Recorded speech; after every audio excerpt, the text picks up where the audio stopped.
Welcome to the Tech Egg. Don't get scrambled. Enjoy the video. You start with immediate actions. Power down and unplug the keyboard to avoid damage and short circuits.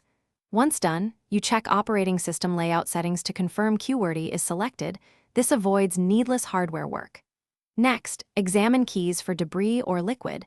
Use a flashlight and press each key to feel stiffness. If you see dirt, use compressed air and a soft brush. These steps determine whether the fix is software versus hardware, so you know how to proceed efficiently.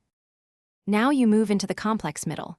Remove keycaps with a puller and label their rows so reassembly is exact. This prevents layout errors. Once caps are off, blow out debris with compressed air and clean around switches with a 70% plus isopropyl swab. Let parts dry fully.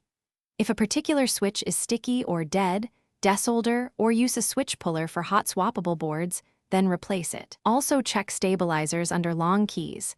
They affect feel and can cause mispresses if broken. Finish by reassembling keycaps in their exact spots, and then run a keyboard tester so you can verify every key registers correctly. This proves success. Next, update or reinstall drivers and reboot because software issues can mask hardware fixes. Make sure the regional layout matches Qwerty.